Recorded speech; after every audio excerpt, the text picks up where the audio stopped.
दोस्तों, आज की स्टोरी आपको सोचने पर जरूर मजबूर कर देगी। इस स्टोरी को पूरा सुनिए और ध्यान से सुनिए। आपको यकीनन कुछ ऐसा मिलेगा जो शायद इससे पहले कभी नहीं मिला। एक इंसान था जिसके 3 खास दोस्त थे।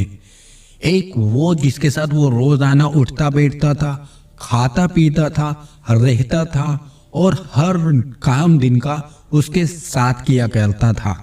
दूसरा दोस्त वो था जो उसको हर दिन तो नहीं मिलता, लेकिन हफ्ते में एक बार उससे जरूर मिलता, उससे मुलाकात करता, उसके साथ घूमता फिरता और रहता। लेकिन जो तीसरा दोस्त था उसके साथ उसकी महीनों महीनों तक बात नहीं होती। महीनों में एक बार उससे मुलाकात हो जाती, बात हो जाती, वो भी कुछ वक्त के लिए। एक दिन पुलिस ने उस इंसान को पकड़ लिया और उसके ऊपर कई झूठे इल्जामात लगा दिए और उसे कोर्ट में हाजिर कर दिया। कोर्ट में जब जज ने उसकी तमाम बात सुनी तो जज ने कहा कि पहले जाओ, कोई ऐसे इंसान को गवाह बना के लेके आ जाओ जो तुम्हें बेकसूर कहता हो, उसके बाद मैं तुम्हें छोड़ दूंगा। यह सुनकर वो इंसान बहुत खुश हो गया। वो फौरन उस दोस्त के पास गया जिसके साथ वो रोज आना उठता बैठता था और उसको जाकर तमाम बात कही। उस दोस्त ने कहा कि भाई, सब बात सही है, लेकिन तुम्हारे लिए मैं गवाही देने के लिए एक कदम आगे नहीं बढ़ाऊंगा।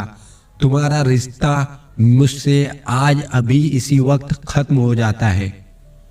वो बहुत मायूस हो गया कि यार, जिसके साथ मैंने जिंदगी का सबसे ज्यादा वक्त गुजारा, वही मेरा साथ देने के लिए एक कदम आगे नहीं बढ़ा रहा। खैर, उसको अपनी जान बचानी थी, इसलिए वो दूसरे दोस्त के पास गया और उससे तमाम बात कही। उसने कहा कि मैं तुम्हारा साथ तो दे सकता हूं, लेकिन अदालत की दहलीज तक मैं तुम्हारे लिए गवाही नहीं दे सकता। मैं तुम्हारे लिए जज के सामने पेश नहीं हो सकता।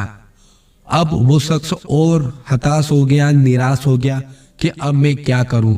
जो तीसरा दोस्त है उसके साथ तो मेरी महीनों तक बात नहीं होती, मुलाकात नहीं होती, और बात भी होती है तो बहुत थोड़े वक्त के लिए होती है। वो मेरा क्या साथ देगा। फिर भी उसको अपनी जान बचाने की थी। वो अपने तीसरे दोस्त के पास चला गया और उससे तमाम बात कही। उस दोस्त ने कहा, फिक्र मत करो, घबराओ मत, मैं तुम्हारे साथ हूँ। मैं तुम्हारे साथ अदालत जाऊंगा और गवाही भी दूंगा और यकीनन तुम मेरी गवाही पे छूट जाओगे। दोस्तों, क्या पता है आपको वो तीनों दोस्त कौन है? पहला दोस्त है आपका काम, आपका रुपया पैसा, जो आपके मरने के साथ ही आपका साथ छोड़ देते हैं। दूसरा दोस्त है आपके रिश्तेदार, आपके घर वाले, आपके बीवी बच्चे, जो आपका साथ आपकी कब्र तक देते हैं।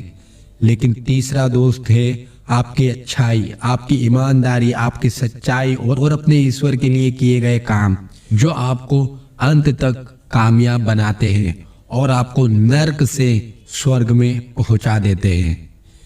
दोस्तों, याद रखिए, जो चीज हमारा साथ तुरंत छोड़ दे, ऐसे का साथ हमें कभी नहीं देना चाहिए। हमें उस ईश्वर का साथ देना चाहिए, उसकी बताई हुई चीजों पर हमें चलना चाहिए। अगर हम ऐसा करेंगे तो दुनिया में भी कामयाब रहेंगे और मरने के बाद भी।